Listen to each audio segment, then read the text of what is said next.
John Boyega of recent Star Wars fame is known to speak out. And in a recent interview with GQ magazine, he did so again. I assure you that Disney in general, but Kathleen Kennedy and Rian Johnson in particular, would rather he had remained silent.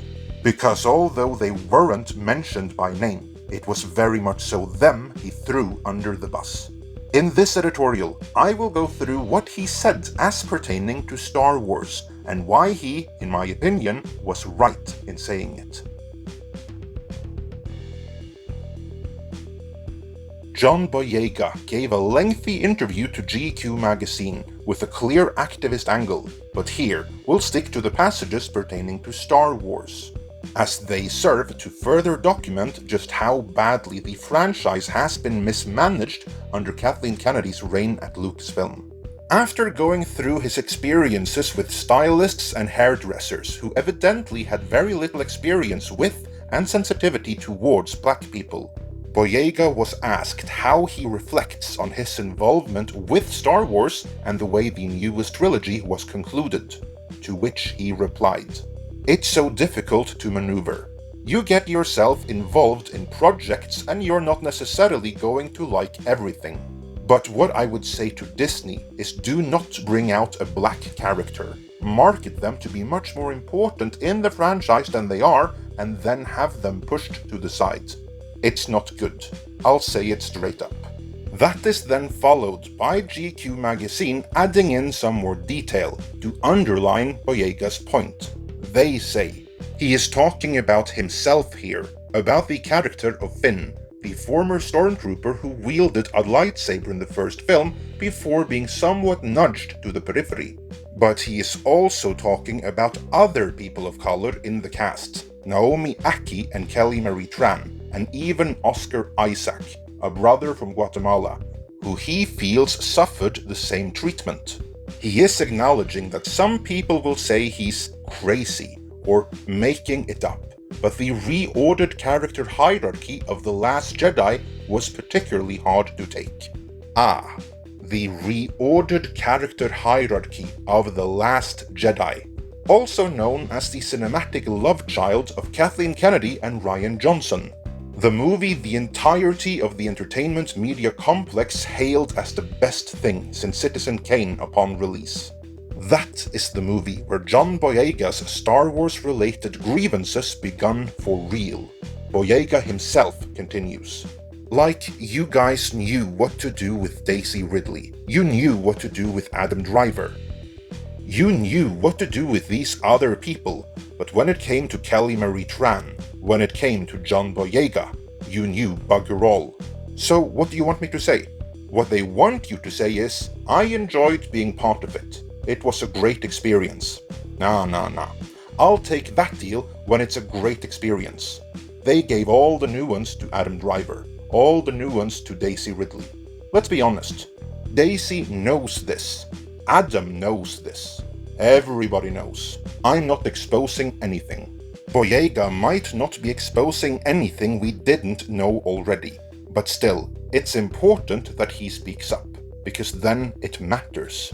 Then it can't be dismissed like it can when the same statement comes from someone they can dismiss as a toxic fan. And most importantly, he is not wrong. In The Force Awakens, his character Finn started out as an actual character. A stormtrooper that decides, to hell with this, has a lot of potential for development, and the seeds for that were sown in that first movie, alongside many others. But then came The Last Jedi, where Rian Johnson decided to subvert expectations. So he took a proverbial leak on most of these seeds, ensuring they could never grow. If Finn's development was stunted simply for the purpose of subverting expectations, or if there was some other motivation there as well, I don't know. But the end result was nonetheless that Finn was reduced to what amounted to a token guest appearance, sent off on a pointless side quest. Oh, and to ensure he would no longer be a possible suitor to Rey, he was saddled with what was written as another token character, Rose Tico. Rose Tico became something of a punchline, this trilogy's Jar Jar Binks, if you will. And that has nothing to do with the actress portraying her, Kelly Marie Tran. She did the best she could with the material given to her, and honestly, I don't think anyone else could have done any better with the same material. Her character was underdeveloped, and outside of keeping Finn occupied, she served little purpose to the larger story. On top of that, she was dressed in a sack of potatoes, reportedly on Kathleen Kennedy's insistence, because no one could outshine Wonder Ray, the apparent on-screen projection of Kathleen Kennedy herself. The character was written and presented in such a bland fashion that I seriously doubt any little girls out there will ever dream of being Rose Tico. Despite this, Rose Tico was hailed by the entertainment media complex as a victory for representation and diversity. That is disingenuous. That is virtue signaling and nothing else. A while back, we had writer and producer Kamran Pasha come on and talk about a variety of topics. Boyega's comments reminds me of what he had to say on the matter. It's a conscious agenda. The funny thing is it's largely white males who are writing these stories. In some ways, it's a little bit of like, get the spotlight off of me and I'll talk, and I'm just going to be the champion of this stuff. I mean, like, and as I've said on other podcasts, some of the most racist people I've come across in this town are people that are loudmouth progressive liberals who are the very caricature that they're talking about. Right. And they're the ones writing a lot of these stories. You'll see, and that's why you see, what happened to Star Wars is you look at characters that had a lot of potential, like Finn, ultimately become this racist character by people who are proclaiming diversity and look, we got this Asian woman there. And it's like, why'd you get this Asian woman this bad character? Right. The Last Jedi is certainly not holding up well for either Kathleen Kennedy or Rian Johnson, both of whom were very gung-ho about their progressive values and agenda. Because although Boyega doesn't name them, they are the ones being thrown under the bus here, as The Last Jedi, which was named, is their love child. To ensure everyone knows that, J.J. Abrams is given a free pass. About him, GQ quotes Boyega as saying, "Everybody needs to leave my boy alone. He wasn't even supposed to come back and try to save your shit." To those keeping score, that's yet another dig at Kathleen Kennedy.